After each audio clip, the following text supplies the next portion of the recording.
7 bedded hospital था हमारा, 7 ही bed थे। एक्चुअली बेड 7 इसलिए थे क्योंकि हमारे पैसे ही 7 बेड के थे। चला पाएंगे तो ठीक है, नहीं तो वापस नौकरियों पे पकड़ लेंगे। हॉस्पिटल जो है उनको चलाना और उनको बनाना इज वेरी वेरी डिफिकल्ट। मेरे ख्याल में अगर मैं गलत नहीं हूँ तो एओ की सिंथेसिस जो सबसे अच्छी कंपनी है, महंगी है काफी, उनकी डील्स मेरे ख्याल में 8-9 लाख रुपए की आती है। लाइफ आसान नहीं है, ये बहुत डिफिकल्ट है। आपको डेली एक पेज से दौड़ना है। ऐसा नहीं होता कि हर एक जगह कमाई कमाई होती है। You always learn from your losses. आप अपनी लॉसेस से, शहर इंडिया में, शहर के मुकाबले इंडिया कितना बड़ा है, इंडिया इस देश में, दुनिया में वो कितना बड़ा है, उसके बाद गैलेक्सी और यूनिवर्स कितना ज्यादा। यूनिवर्स के अंदर आप मतलब बोलोगे भगवान मैं बहुत अच्छा हूँ और मेरे लिए भगवान बहुत अच्छा कर, तो अच्छा ही होगा और क्यों बुरा होगा। बाकी समय का तो किसी को कुछ पता नहीं भाई।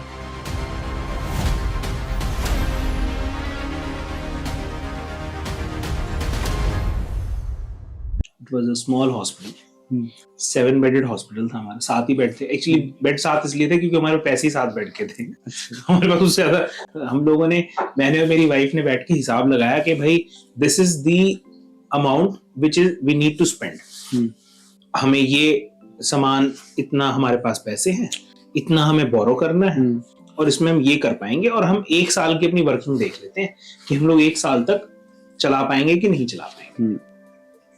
चला पाएंगे तो ठीक है, नहीं तो वापस नौकरियों पे पकड़ लेंगे। जैसे अभी आपने कहा कि लोगों को लगता है कि डॉक्टर्स दे आर रिच और आपको वैसे ही ड्रेस करना है, ड्रेसिंग इज अनदर पार्ट।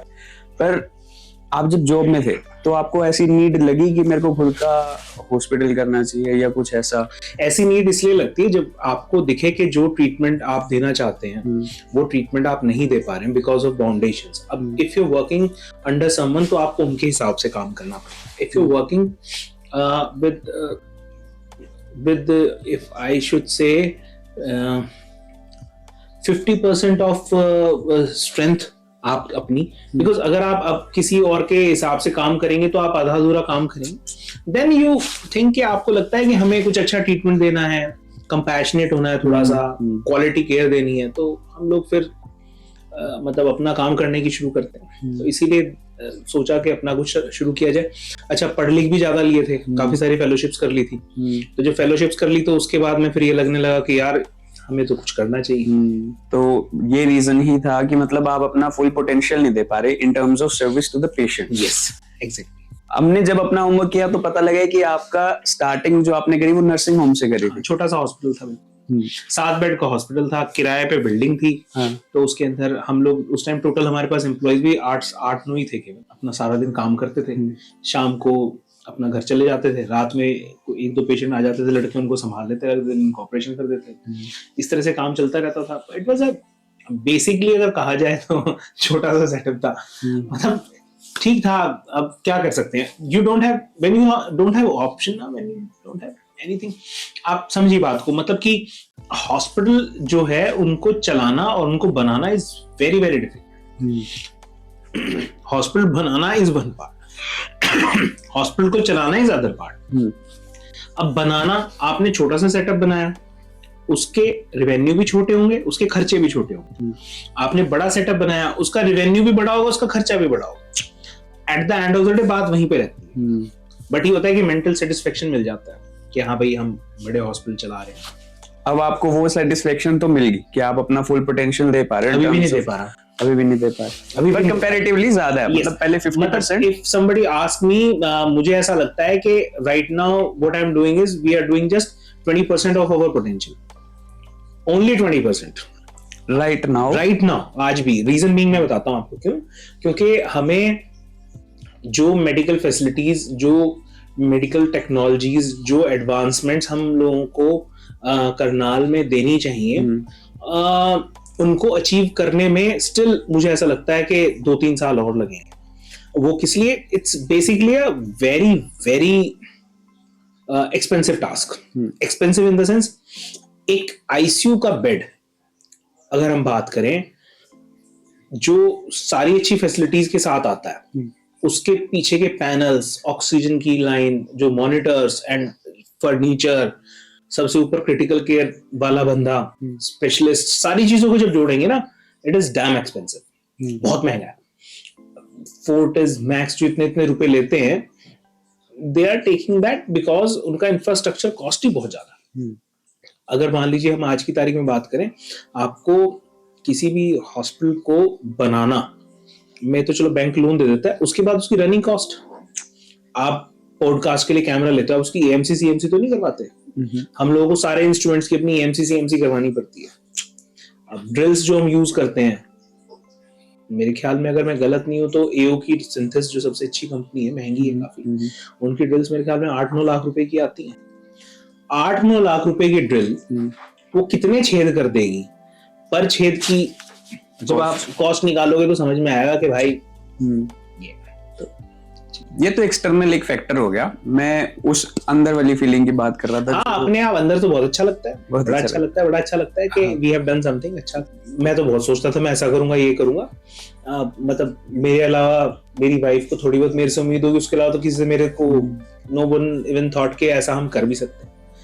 ठीक है, पहुंच गए कहीं पे, किसी लेवल पे पहुंच गए। मतलब मेरा क्वेश्चन मेन यही था कि आपको अब वो सेटिस्फैक्शन तो है कि आप अपना जो सर्विस है वो बढ़िया कर पा रहे हो। एग्जैक्टली। उसके अलावा एक जॉब करना, देन एक डाउन जॉब पे मतलब आना, करनाल में आना जहाँ 30-40% आपको मिल रही है, उसके बाद एक मल्टी स्पेशलिटी हॉस्पिटल अब करना। सो सक्सेस के मामले में कैसा फील होता है? कुछ फील ही नहीं होता। कुछ फील नहीं होता? कुछ फील नहीं होता। ये पता है क्या है, मैं ना अभी आई वॉज समवेयर, मैं एक्चुअली मेरे को एज ए चीफ गेस्ट कहीं बुलाया गया था। सो आई वॉज देयर, तो वहां पे बहुत सारे लोग बैठे थे। तो फ्रंट रो पे, जैसे फ्रंट रोज होती हैं, उन पे 25-30 लोग बैठे होंगे और मैं वहां खड़ा था पोडियम पे, मैं भाषण दे रहा था।